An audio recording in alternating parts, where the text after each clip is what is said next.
Special Force ni ingabo zihariye kandi zidasanzwe mu isi. The Ghillie Wash serves two purposes: to season and add color to the students' ghillie suits. Zikaba mu mitwe idasanzwe yiharanye ibikorwa n'ubushobozi kabuhariwe, bakaba abasore n'inkumi, abagabo n'abagore b'intoranwa batojwe gukora ibidasanzwe, aho umuhate, umurava n'ubudasa aba ari ubuzima bwabo bwa buri munsi. Special Force rukaba urwego rw'ikirenga rw'ubutwari, ubushobozi, imbaraga n'ingufu byose bigahurizwa hamwe mu gucunga umutekano w'igihugu mu cyubahiro kidasanzwe. Aba kandi bakaba abasirikare kabuhariwe b'intarumikwa bakora akazi gasaba ubwitange, kongeraho ubushobozi n'ubuhanga buhambaye. Uwo ari we wese wagerageje gusuzugura cyangwa gukina na Special Force cyangwa urwego babarizwamo, nta kabuza uba agomba kwerekwa ko ari abasirikare badasanzwe, ahubwo byihariye mu nguni zose z'ubuzima.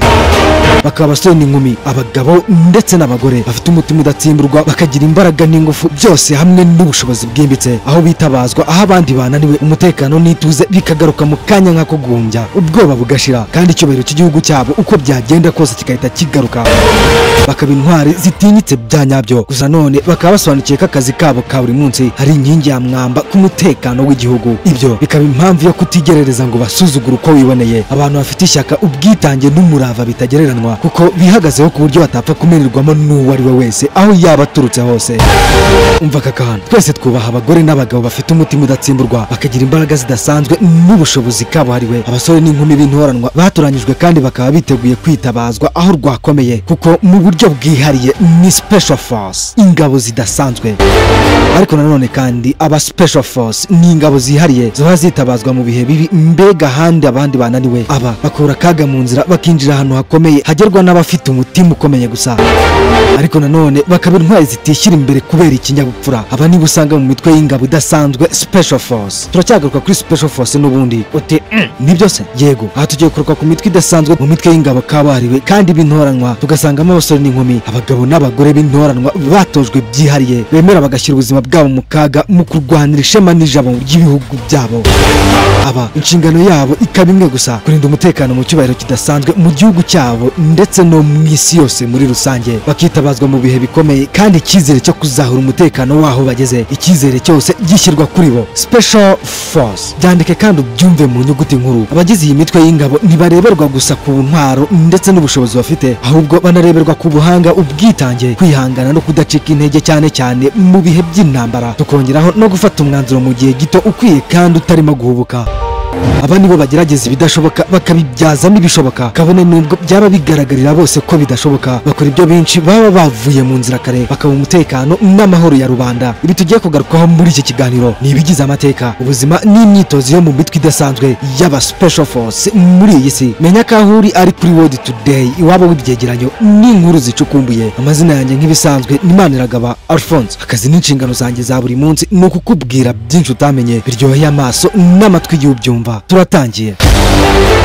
Ku mwanya wa mbere turahasanga BROOM, bikaba bisobanuye Group of Special Force Maneuvering Response, ariko kandi mu kinyapolonye nanone bikaba bivuga inkuba. Hagati y'iri zina n'abagize kandi babarizwa muri iri tsinda harimo bihwanye, kuko imirimo n'ibikorwa byabo bya buri munsi bidasanzwe. Abagize iri tsinda bageranwa n'abo bita abasalant ndetse na SIN, rikaba itsinda ry'abakomando bajyanwe bunyago mu ntambara ya kabiri y'isi yose. Uyu kandi ukaba umutwe washinzwe mu mwaka w'1990 bitewe na Operation Bridge, aho yari ifite intego yo kwinjiza abantu muri Isiraheli. Naho mu mwaka w'1994 woherejwe Haiti kugarura umutekano muri operasiyo yahawe izina rya Restore Democracy. Iyi ikaba operasiyo yakozwe ku ibanga, nta muturage n'umwe ubizi. BROOM ikaba ifite inshingano mu bikorwa by'ingenzi nko kurwanya inyeshyamba, gutabara abaturage bari mu kaga no guhashya iterabwoba ry'imbere no hanze y'igihugu. Bakagira ubuhanga buhambaye mu gukoresha intwaro no kuvura abakomerekeye ku rugamba. Bagakora byinshi byihariye mu bya gisirikare nko kwibira munsi y'amazi, ubumenyi bwo gukora ibiturika vuba kandi mu gihe gito. Bagakora kandi ubucengeri mu matwara y'umwanzi wabo, twongeyeho gutwara ibinyabiziga by'ubwoko bwose icyarimwe no kumanukira mu mitaka. BROOM ni inkuba koko. Ku mwanya wa kabiri turahasanga Miracles, nanone kandi ikaba izwi ku rindi zina Daddy Wale Faungi. Ikaba impine y'amagambo Marine Commandos. Aba ni umutwe udasanzwe wa Special Force yo mu Buhinde uri mu mitwe y'ingabo kabuhariwe iteye ubwoba mu isi.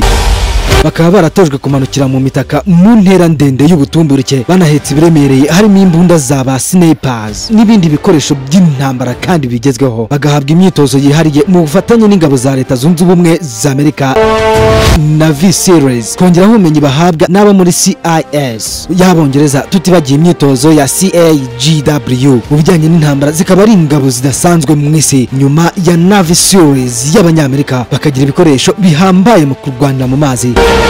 Gatatu, Navy Series, aba ni bamwe mu bambere beza bya nyabyo kandi mu isi hose, abagize umutwe udasanzwe bashobora koga ibirometero birenga 500 mu minota 10 n'amasegonda 30, bagatera pompage 79, kibadashi 79, abdomino 11, bakirukanka ibirometero 2.4 mu minota 10 n'amasegonda 20 gusa, byose bakabikora nta kuruhuka.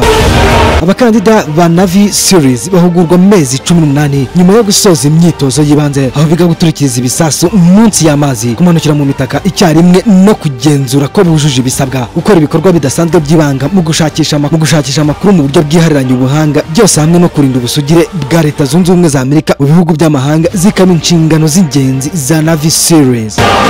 Navy Series yasize ndetse inandika amateka mu ntambara ndetse na za operasiyo zose yakoze, nko muri Korea, Somalia, Vietnam, Iraq, Iran, Afghanistan ndetse n'ahandi hirya no hino mu isi, hongeweho na operasiyo yahitanye Osama bin Laden, ikihebe karundura cyari cyarazengereje Leta Zunze Ubumwe za Amerika. Ku mwanya wa kane sasa, aho turasanga GIGN, bisobanuye Groupe d'Intervention de la Gendarmerie Nationale, umwe mu mitwe yihariye kandi ukomeye mu isi. Uyu ukaba umutwe w'aba Special Force b'Abafaransa ushinzwe guhashya iterabwoba n'ibihungabanya umutekano imbere mu gihugu mu buryo busa neza nka Delta Force yo muri Leta Zunze Ubumwe za Amerika. Intego yaba ikaba kugera habereye icyaha vuba kandi byihuse, bagakumira bica mu gihe byabaye ngombwa hatarangizwa byinshi. Ikindi kandi bikaba bizwi na buri umwe ko imyitozo yaba ari injyana muntu ibidasanzwe kandi ikomeye bya nyabyo, imara igihe kingana n'amezi 18 kugira ngo umvubukana n'uburemere bw'imyitozo ikorwa n'abagize uyu mutwe. Impuzandengo y'abantu 180 bemererwa kujya mu myitozo mu gihe kingana n'ibyumweru 2 gusa bikurikiraho, muri bo hasigara abantu bagera kuri 18 gusa. Mu byumweru 12 biba bisigaye birumvikana haba hagomba gusigara mbarwa. Ibi bihita bikwereka neza aba Special Force ba Groupe d'Intervention de la Gendarmerie Nationale, abaribo.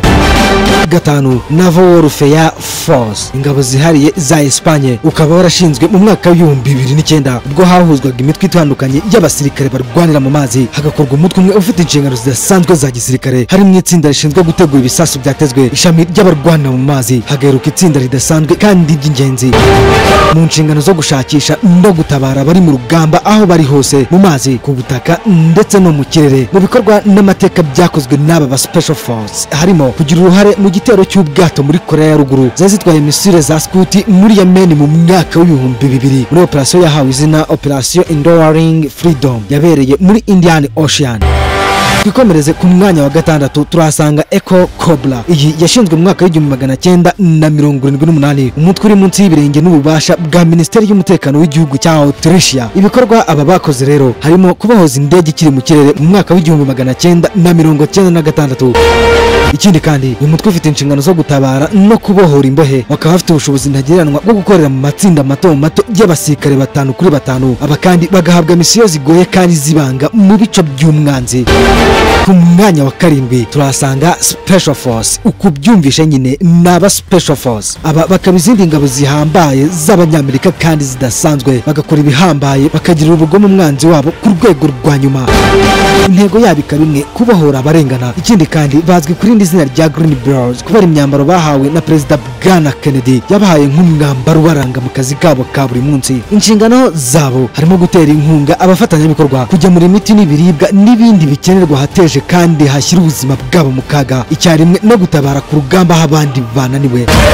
Karindwi, Sariyet Martikari y'Abanya-Israheli cyangwa se wivugire Unity 269, ukaba umutwe udasanzwe ushinzwe kwegeranya amakuru mu gutata umwanzi atarabutswe, kubohora abashimuswe. Uyu mutwe ukaba warashinzwe mu mwaka w'1957, aho mu mikorere yabo yihariye batungura umwanzi bakamukubita atazi ibyo ari byo, kandi byakozwe n'umubare muto, byose bakabishobozwa n'imyitozo kabuhariwe kandi idasanzwe kandi byanyabyo aba ntibasanzwe.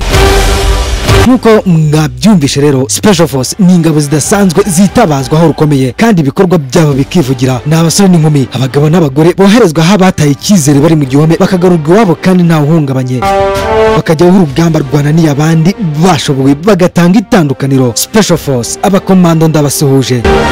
Ubwo ari nuko dusoje aho twagarutse ku mitwe idasanzwe ikora akazi kadasanzwe mu bya gisirikare mu kugarura umutekano, ishema n'ijabo ry'ibihugu byabo. Nk'ibisanzwe amazina yanjye ni Maniragaba Alphonse. Akazi n'inshingano zanjye za buri munsi ni ukukubwira byinshi utamenye biryoheye amaso n'amatwi y'ubyumva. Iyi yo ni World Today, iwabo w'ibyegeranyo n'inkuru zicukumbuye. Twishimira kubana namwe hano. Imana ibandebera icyoroshye bantu banjye, tubonane mu biganiro byacu bitaha.